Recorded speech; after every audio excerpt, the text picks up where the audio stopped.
మహామునీశ్వరులు పరశురాములా? నారాయణ నారాయణ, సాక్షాత్తు భగవంతుడు శ్రీ మహావిష్ణువు అవతారం. క్షత్రియ వంశ విధ్వంసకులు మహామునీశ్వరులు పరశురాములు. మరైతే ఇప్పుడు ఇంత తొందరలో ఎక్కడికి వెళుతున్నారబ్బా?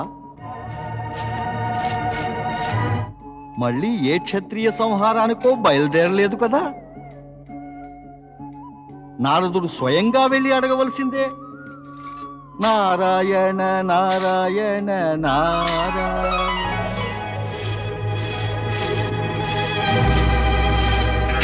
నారాయణ నారాయణ. మహామునీశ్వర మహామునీశ్వర, నారదుని ప్రణామం స్వీకరించండి. నారదా, నువ్వెందుకు ఈ వనంలో ఉన్నావు? మహామునీశ్వర, నేడు తమ దర్శనం కలగాల్సి ఉంది, అది కలిగింది. కానీ మీరు ఈవేళ ఇంత తొందరగా ఎక్కడికి వెళ్తున్నారు?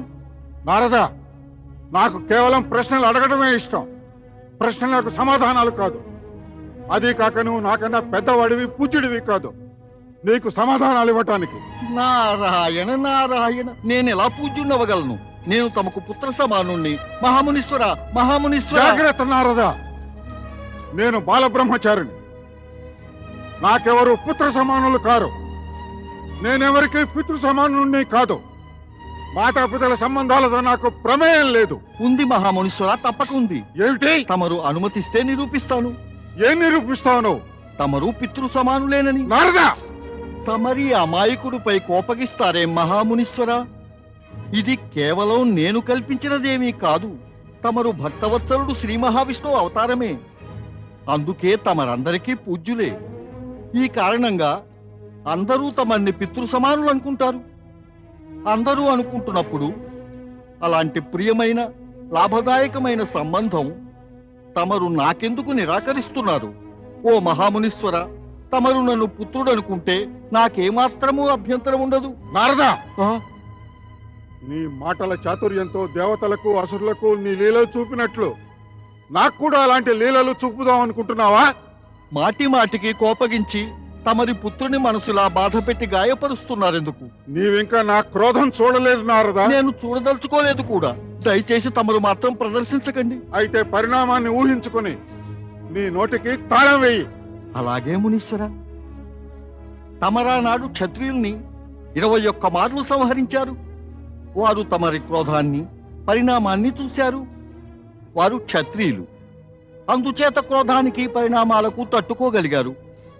మరి నేనేమో బ్రాహ్మణుణ్ణి, నాపై తమరు కోపగించనే లేరు. నారదా, పదే పదే క్రోధం అనే మాట చెప్పి నా క్రోధాన్ని రెచ్చగొడుతున్నావు. అద్భుతం మహామునీశ్వర, అద్భుతం. క్రోధమనే మాట వినగానే తమ క్రోధాగ్ని రగిలితే శాంతి శబ్దాన్ని వినగానే తమరు శాంతించగలరేమో. నారదా!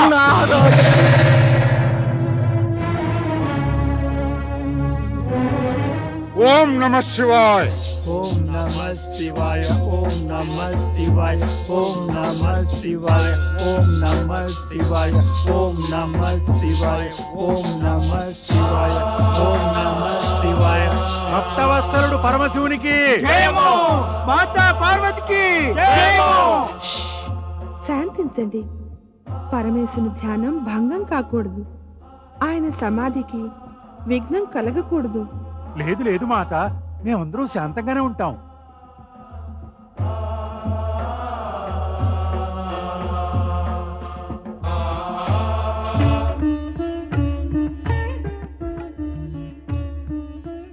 గణేశ, నీవిక్కడ అప్రమత్తుడివై నిలబడు. ఎందుకమ్మా? నీవు ఇక్కడికి ఎవరొచ్చినప్పటికీ కూడా సమాధి స్థలాన్ని సమీపించనివ్వకు. పరమేశుని సమాధికి ఎలాంటి ఆటంకము కలగరాదు. తమరి ఆజ్ఞ మాత. సమాధి స్థలం సమీపించటమా? దానికేసి కన్నెత్తి కూడా చూడనివ్వను కదా. నిశ్చింతగా ఉండండి.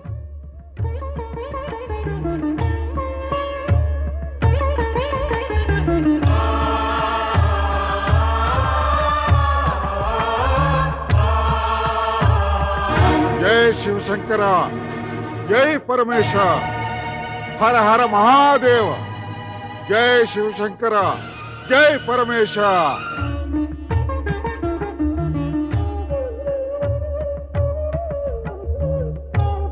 కార్తికేయుడు ఇంకా తిరిగి రాలేదే.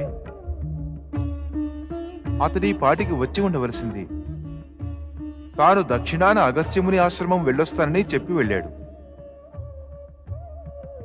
అక్కడ ధర్మాన్ని శివభక్తిని ప్రచారం చేయడానికి సమయం పడుతుంది కదా.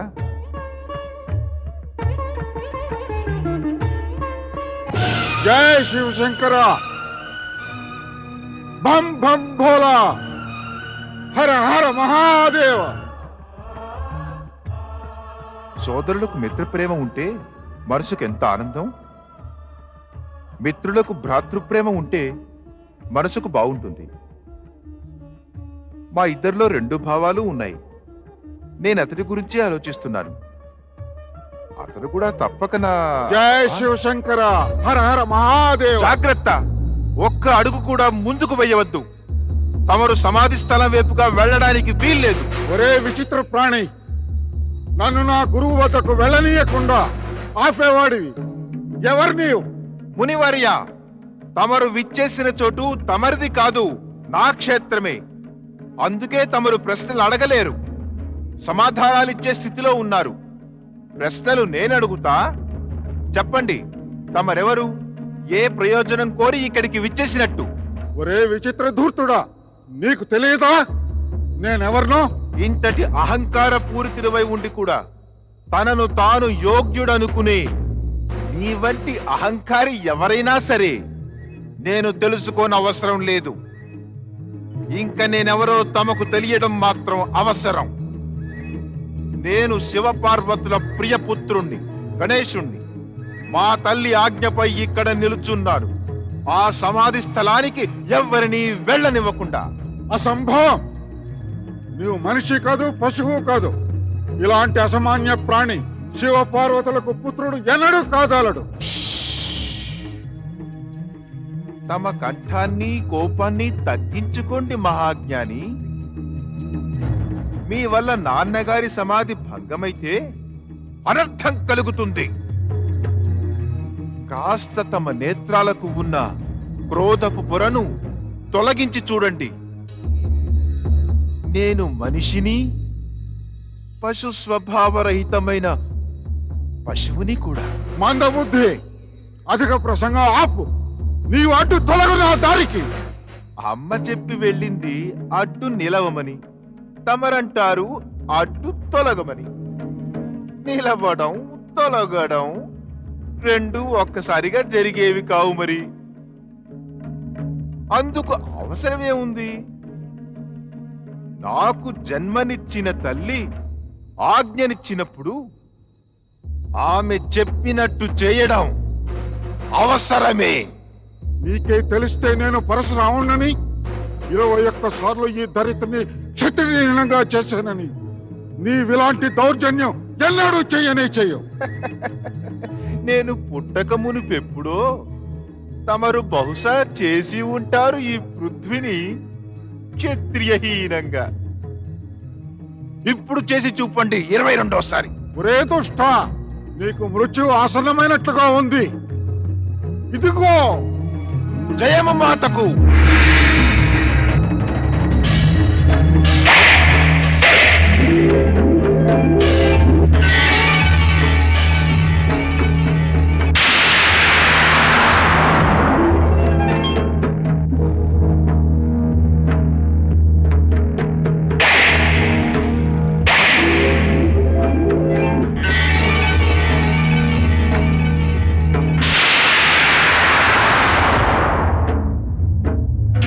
దేవర్షి, ఏదో అనర్థం జరుగుతోంది.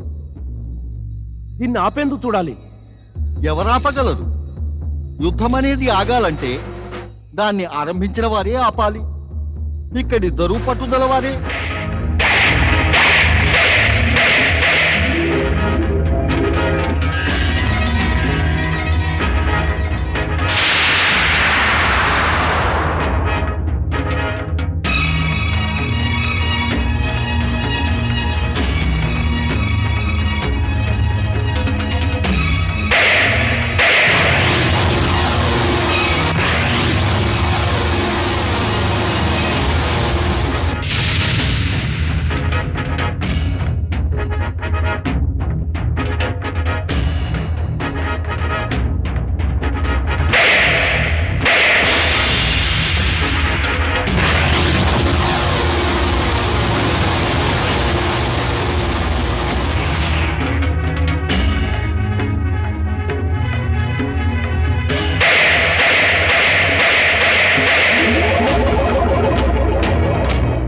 మాతకు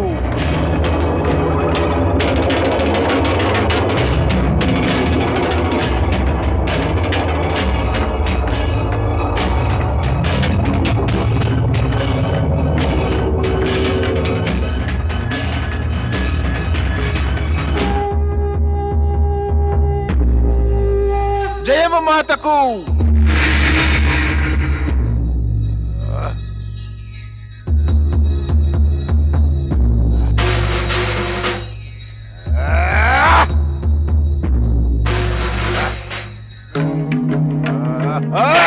పరశురాముడు క్రోధంతో ఆఘాతాలు చేస్తున్నాడు, కానీ గణేశుడు ఆ ఆఘాతాలన్నీ వ్యర్థం చేస్తున్నాడు.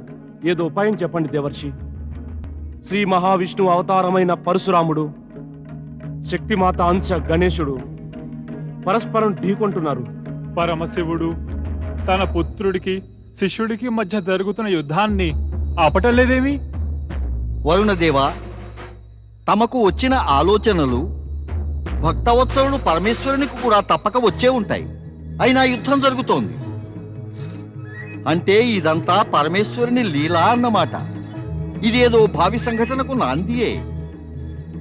ఆయన ఊరుకున్నారు అంటే ఈ యుద్ధం ఏదో పరిణామాలకు దారి తీస్తుంది.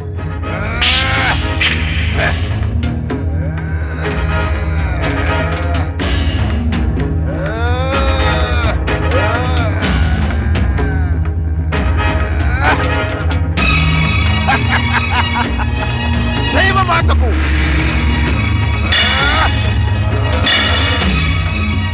మాత మాత అనర్థం జరిగింది, త్వరగా రండి. ఏమైంది నంది? మాత, బయట ఎవరో ఒక వింత వ్యక్తి గణేశునితో యుద్ధం చేస్తున్నాడు. ఆ? ఆ బ్రాహ్మణుడు యోధుడే. మాత, గణేశుడు అతన్ని పరాజితుడు చేయలేడు. తమరు త్వరగా రండి.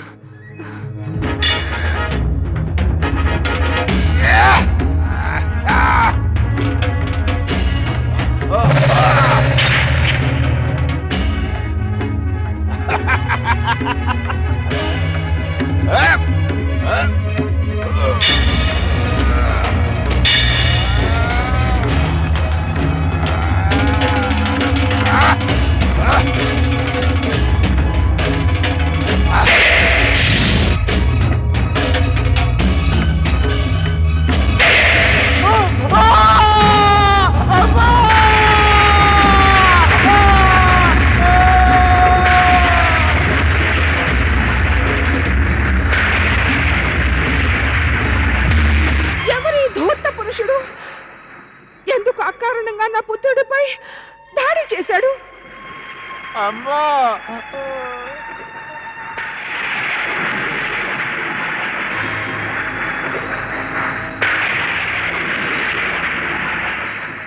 నా పుత్రునిపై దాడి చేసిన వారిని నేను ప్రాణాలతో వదలను. గురుపత్ని, నా అపరాధం క్షమించండి. తమ పుత్రుణ్ణని ఇతడు చెప్పకపోలేదు, కానీ ఇతడి విచిత్ర ఆకృతి కారణంగా విశ్వసించలేదు. నీవు క్షమాపణ కాదు, దండనకు పాత్రుడివి. ఏ తల్లైనా నిన్ను క్షమించగలదంటావా? ఆమె నువ్వు పుత్రహీనగా చేద్దామనుకున్నాక? తెలియక చేసిన అపరాధానికి క్షమాపణ కాకపోయినా ప్రాయశ్చిత్తం ఉంటుందిగా మాత. ముమ్మాటికి లేదు. తెలియక చేసేవి తప్పులు, అపరాధాలు కావు. క్రోధంతో అహంకారంతో చేసే పనులు తప్పులు కావు, అపరాధాలే అవుతాయి. ఇందుకు నిన్ను దండించవలసిందే. ఆగు పార్వతీదేవి, నీకు తెలుసు కదా క్రోధంతో చేసేవన్నీ కూడా అపరాధాలేనని.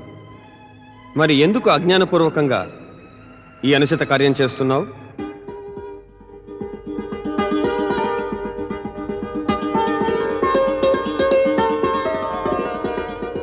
క్షమించు పరమేశ, క్షమించు. అపరాధం జరిగిపోయింది. పార్వతీమాత నన్ను ఏ విధంగా దండించదలుచుకున్నా నేను దాన్ని తల వంచి శిరసావహిస్తాను. నేను తమని దర్శనం చేసుకుందామని వచ్చాను, కానీ అనుకోకుండా పరిస్థితి మారింది పరమేశ. సగుణ విద్యాధారులకు ఈ సత్యం తెలియదు. మీలో శ్రీ మహావిష్ణువు అంశం ఉందని, మీరు మాకు పూజ్యులని. జరగవలసిందే జరిగింది. తమరు కేవలం నిమిత్తమాత్రులే.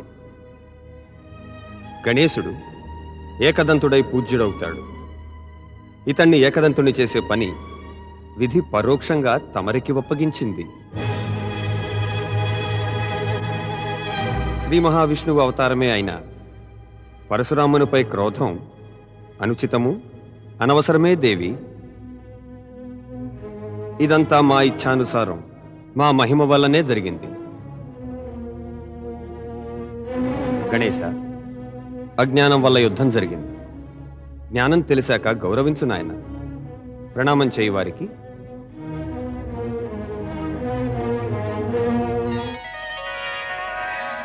అజ్ఞానం వల్ల ఏమేం జరుగుతాయో. ప్రేమను పొందవలసిన వారే క్రోధానికి పాత్రులయ్యారు. కౌగలించుకోవలసిన వారితో యుద్ధం చేయవలసి వచ్చింది. నన్ను క్షమించు గణేశ. అలా అనకండి స్వామి, తమరు నాకు పూజ్యులే.